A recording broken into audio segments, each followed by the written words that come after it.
Selamat malam untuk kita semua. Assalamualaikum warahmatullahi wabarakatuh. Salam semangat selalu. Semoga kita tetap sehat dan tetap dalam lindungan Tuhan saja.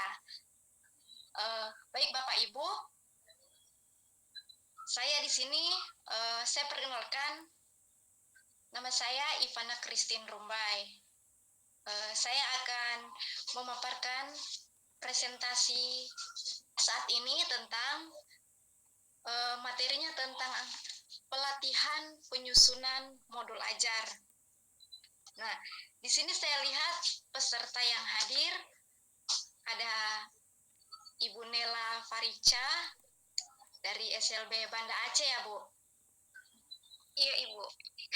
Ya, dan Pak Ade Hermansyah dari SLB DKI Jakarta ya, Pak? Betul. Ya. Baik, kita akan memulaikan presentasi kita di saat ini. Namun sebelum itu, kita awali dengan doa, dan kita berdoa menurut agama dan kepercayaan kita masing-masing. Berdoa mulai.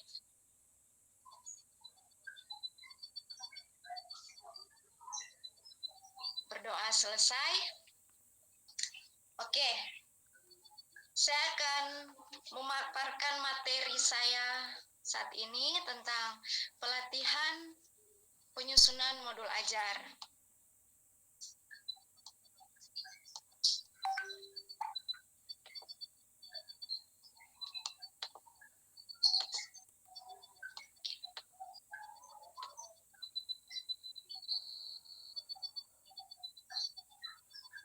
Bisa dilihat Bapak Ibu? Bisa terlihat. Bisa, Bu? Iya.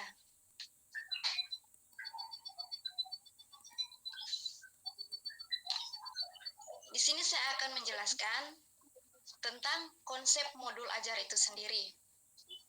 Modul ajar adalah sejumlah alat atau sarana media, metode, petunjuk dan pedoman yang dirancang secara sistematis dan menarik. Modul ajar juga merupakan implementasi dari alur tujuan pembelajaran yang dikembangkan dari capaian pembelajaran dengan profil pelajar Pancasila sebagai sasaran. Modul ajar sendiri disusun sesuai dengan fase atau tahap perkembangan peserta didik dengan mempertimbangkan apa yang akan dipelajari dengan tujuan pembelajaran dan berbasis perkembangan jangka panjang.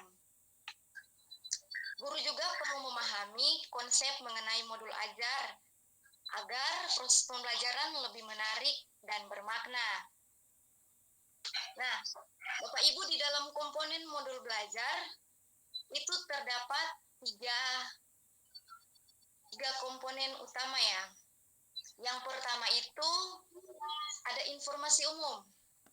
Di dalam informasi umum itu ada 6 poin kecil, yaitu identitas modul, kompetensi awal, yang ketiga profil pelajar Pancasila, yang keempat sarana dan prasarana, yang kelima target pelajar maksud saya, dan yang keenam modul pembelajaran.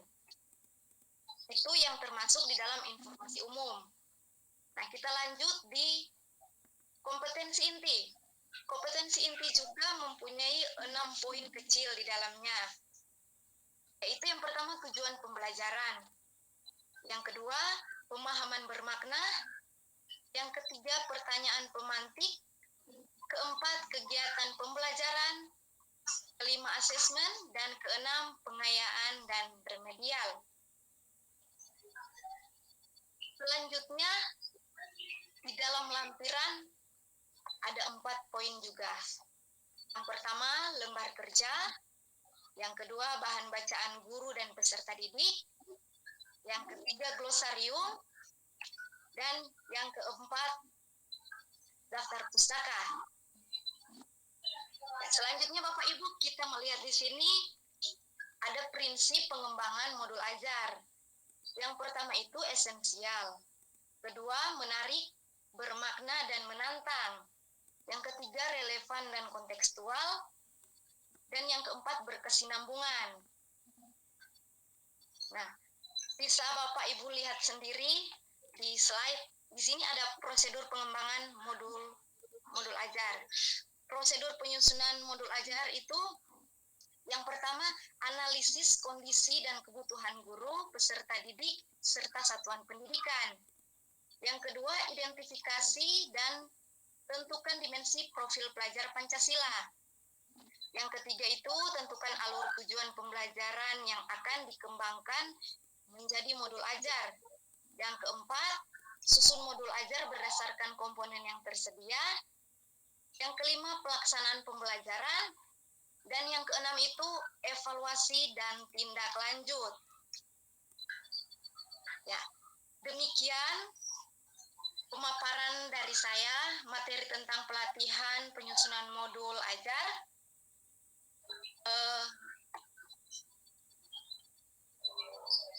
Saya memberikan kesempatan untuk Bapak dan Ibu memberikan tanggapan, kritik, ataupun ada pertanyaan yang ingin disampaikan, saya berikan kesempatan.